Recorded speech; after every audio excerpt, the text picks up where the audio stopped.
Forward ব্লকের গুন্ডারা শ্যামাপ্রসাদের মাথায় পাথর মেরে তাকে রক্তাক্ত করে দিয়েছিলেন। যে বিজেপি আরএসএস আজীবন ব্রিটিশের পদলেহন করে গেছেন, তাদের কাছে নেতাজি ভিলেন হওয়াটাই স্বাভাবিক। দেখুন, নেতাজি সুভাষচন্দ্র বসু প্রত্যেকটি জাতীয়তাবাদী মানুষের অন্তরের অন্তঃস্থলে তার কালোজয়ী সত্তা নিয়ে প্রতিষ্ঠিত। নেতাজি নেতাদের নেতা। নেতাজি সুভাষচন্দ্র বসুকে যদি কংগ্রেস থেকে বিতাড়িত না করা হতো, তাহলে তিনি দাঁড়িয়ে বলতে পারতেন যে আমি দ্বিজাতি তত্ত্বে বিশ্বাস করি না, ভারতবর্ষ এক থাকবে, আমাদের দেশের বিভাজন হতো। একটি রাস্তা যেটা নেতাজি সুভাষচন্দ্র বসুর নামে ছিলেন, সেটা বদলে শ্যামাপ্রসাদ মুখার্জির নামে হয়ে গেল। তার মানে শ্রমিকবাবু যা বলছেন তার সঙ্গে মাটির খুব যোগ নেই। মানে ওই বলে না, হাতি কা এক দাঁত দিখানে কে লিয়ে আর এক দাঁত খানে কে লিয়ে। তাহলে মিডিয়ার সামনে উনি এসে বলবেন নেতাজি সম্পর্কে কথা বলতে হবে, মিডিয়ার সামনে উনি এসে বলবেন সবাইকে নিয়ে একসাথে চলতে হবে, আর কর্মক্ষেত্রে ওনার দলের লোকেরা নেতাজিদের বিরুদ্ধে প্রতিদিন যুদ্ধ ঘোষণা করবে। কনফিডেন্সটা বেশ লো দেখছি।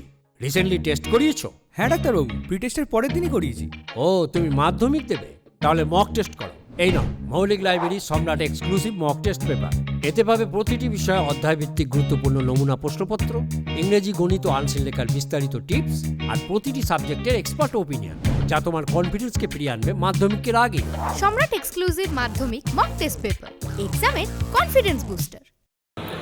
যে বামপন্থীরা আজকে নেতাজিকে নিয়ে বক্তব্য রাখছেন, তারা নেতাজির জীবদ্দশায় নেতাজির সঙ্গে কি ব্যবহার করেছিলেন এবং 90-এর দশক পর্যন্ত বামপন্থীদের নেতাজি সম্পর্কে চিন্তাভাবনা কি ছিল সকলের জানা। সরকার বাঁচানোর স্বার্থে একবার জ্যোতিবাবু নেতাজি মেলায় গিয়ে উদ্বোধন করেছিলেন, আবার পরে তার অবস্থান পরিবর্তন করেছিলেন।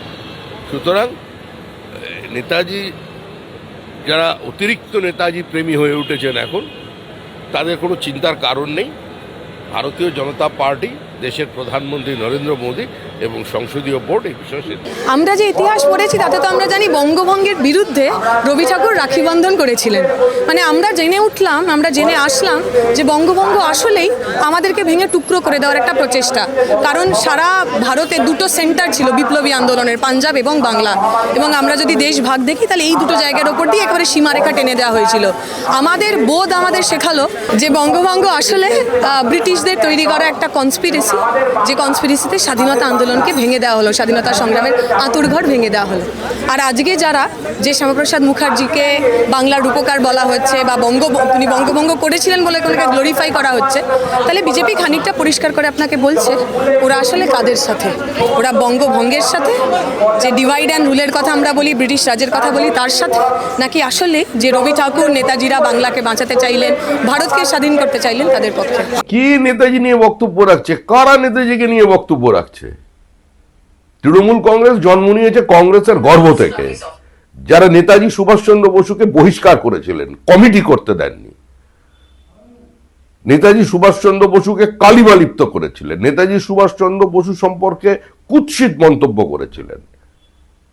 ভারতের কমিউনিস্ট পার্টির কি অবস্থান ছিল নেতাজি সম্পর্কে, এগুলো পশ্চিমবঙ্গের মানুষ জানেন।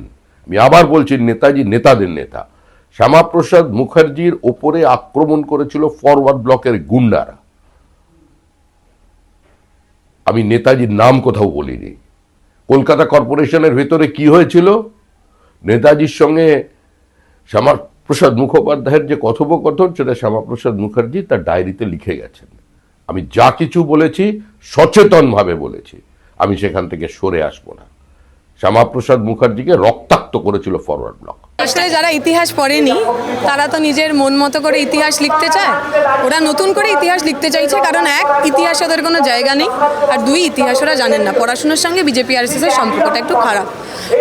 এবং আমরা দেখেছি এটা আরএসএস এর কাজ করার একটা খুব গুরুত্বপূর্ণ পদ্ধতি, রিমেকিং অফ হিস্ট্রি, যাতে নতুন করে ইতিহাস তৈরি করেন, যাতে মানুষের চেতনাকে বদলে দেওয়া যায়। তার বিরুদ্ধে ভারতের ছাত্র ফেডারেশন সহ আপামর প্রগতিশীল বাঙালি মানুষ তারা রাস্তায় থাকবেন বলেই আমার বিশ্বাস।